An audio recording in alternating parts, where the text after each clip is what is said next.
Please subscribe Sadhguru Sai Creations.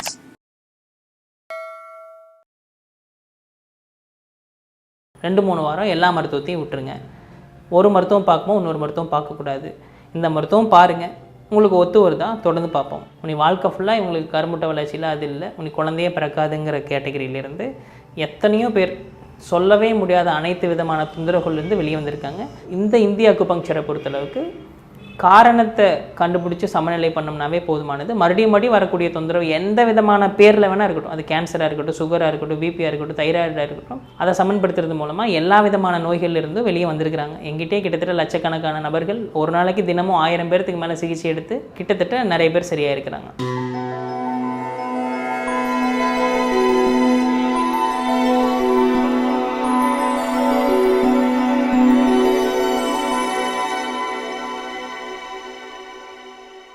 அனைவருக்கும் வணக்கங்க. Acupuncture அப்படிங்கிறத பொறுத்தளவுக்கு அக்குபங்க்சர் மருத்துவத்தில் எந்தெந்த நோயெல்லாம் சரியாகும் அப்படின்னா, இப்போ நோய்கள் ஃபஸ்ட்டு என்னென்ன இருக்குது, அடுத்து மருத்துவம் என்னென்ன சொல்லுது அப்படின்னு பார்க்கும்போது, ஆங்கில மருத்துவ சைடில் பார்க்கும்போது சைக்கோசோமேட்டிக் டிசார்டர், அதாவது மனம் சார்ந்து உடம்புல சிதைவு ஏற்படக்கூடிய தொந்தரவு, லைஃப் ஸ்டைல் டிசார்டர்ஸ் வாழ்க்கை முறையினால் ஏற்படக்கூடிய தொந்தரவு, அக்யூட் டிசார்டர் குறுகிய கால தொந்தரவு, கிரானிக் டிசார்டர் நீண்டகால தொந்தரவு, ஹார்மோனிக்கல் டிசார்டர் ஊக்கு நீர் மாற்றத்தினால் ஏற்படக்கூடிய தொந்தரவு, அடுத்து எபிடெமிக் டிசீசஸ் சொல்லக்கூடிய தொற்று நோய்கள், பரவும் நோய்கள், ஆக்சிடென்டல் டிசார்டர்ஸ் விபத்துக்கள், இவ்வளோ தான் மொத்தமாகவே 7 விதமான நோய்கள் தான் இருக்குதுன்னு சொல்கிறாங்க. 7 விதமான பிரிவில் ஆங்கில மருத்துவம் பிரித்தாலும் சித்தா 4448ங்குது. ஒவ்வொரு மருத்துவம் ஒவ்வொருத்தரும் ஒவ்வொரு பேரில் ஒவ்வொன்றும் சொல்கிறாங்க. அக்குபஞ்சரை பொறுத்தளவுக்கு நோய்கள் அப்படின்னு பார்க்காம தொந்தரவுகள் அப்படிங்கிறது தான் பார்க்குறோம்.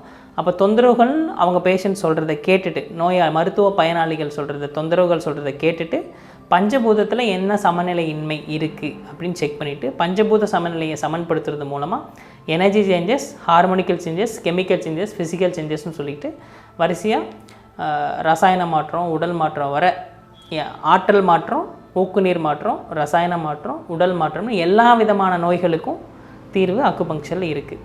எல்லாருமே சரியாகிறாங்களா அப்படின்னா, எல்லாத்துக்கும் சரியாகிற வர அவங்க வாழ்க்கை முறையை கடைபிடிக்கிறதோ இல்லை அது வேறு காத்திருக்கிறதோ எல்லாத்தோட சூழ்நிலையால் முடிகிறது இல்லைங்கிறதுனால ஒவ்வொருத்தருக்கும் ஒவ்வொரு விதமாக வேலை செய்யுது.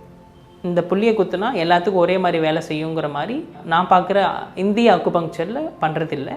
எந்த நோயாளி எந்த நோயின்னு சொல்லி வந்தாலும் ஃபஸ்ட்டு பல்ஸ் பார்க்குறோம், பஞ்சபூத சமநிலையின்மை என்னன்னு பார்த்துட்டு ஓகே இவங்க சரியாகன்னு எங்களுக்கு தோணுனோடனே ஓகே இந்த சிகிச்சையை பார்க்கலாம்.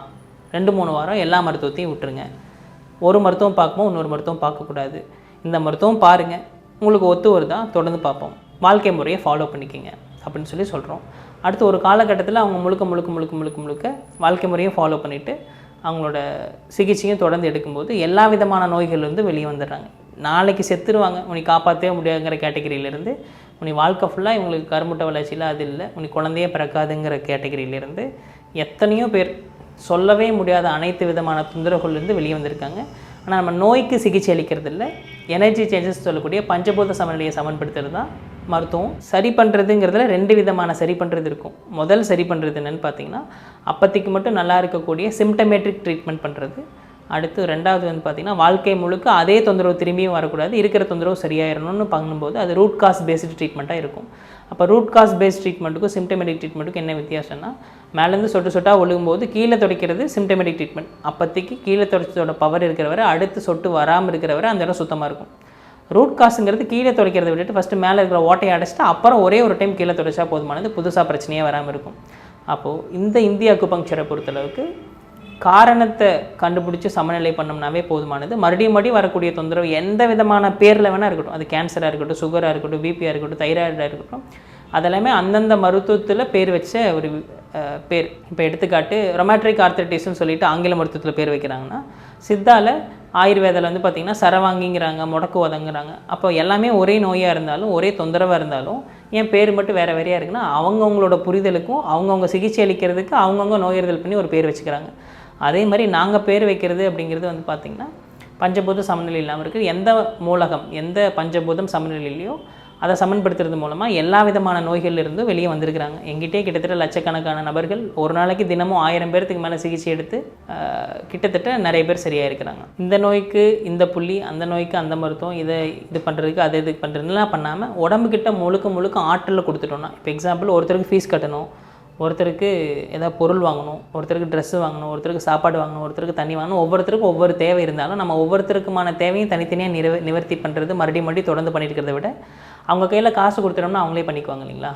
அந்த அடிப்படையில் உங்களுக்கு சக்தி சமநிலை இல்லாமல் இருக்கிறத சமன்படுத்திட்டோம்னா உங்களுக்கு எந்த உடம்புல எதை சரி பண்ணணும். இப்போ தலைவலின்னு வராங்கன்னா தலைவலியை சரி பண்ணுறது சிம்டமை சரி பண்ணுறது. ஆனால் தலைவலியை சரி பண்ணாமல் தலைவலிக்கான காரணம் என்ன? கர்ப்பப்பையில் கட்டியிருந்தாலும் தலைவலிக்கும், மூளைக்கு போகிற ரத்த குழாயில் அடைப்பு இருந்தாலும் தலைவலிக்கும், பித்தப்பையில் ஸ்டோன் இருந்தாலும் தலைவலிக்கும், பல்லு வலி இருந்தாலும் தலைவலிக்கும், காது வலி இருந்தாலும் தலைவலிக்கும், சூடாவோ குளிர்ச்சியாவோ தகம் வைக்க முடியலனாலும் தலைவலிக்கும், சாப்பிடாம இருந்தால் தலைவலிக்கும், கோவப்படாத தலைவலிக்கும், தூக்கம் கேட்டால் தலைவலிக்கும். தலைவலிக்கான காரணத்தை சமன்படுத்திட்டோம்னா தலைவலி சரியாயிடும். அந்த அடிப்படையில் இந்த நான் பண்ணுறது தனித்தன்மையான அக்குபங்க்சருங்கிறதுனால, மற்றவங்க பண்ணுற மாதிரி மொத்தமான அக்குபங்க்சர் இல்லாமல் தனித்தன்மையான அக்குபங்க்சருங்கிறதுனால அந்த நேரத்தில் நோயாளியை கவனித்து முடிச்சதுக்கு அப்புறம் தான் அவங்களுக்கு எங்கே சிகிச்சை கொடுக்கணும்னு தெரியும். ஏன்னா ஒவ்வொருத்தருக்கும் வேறு வேறு காரணமாக இருக்கும், வேறு அவங்க வர்ற தொந்தரவு ஒரே தொந்தரவாக இருந்தாலும் காரணம் வேறையாக இருக்கும்.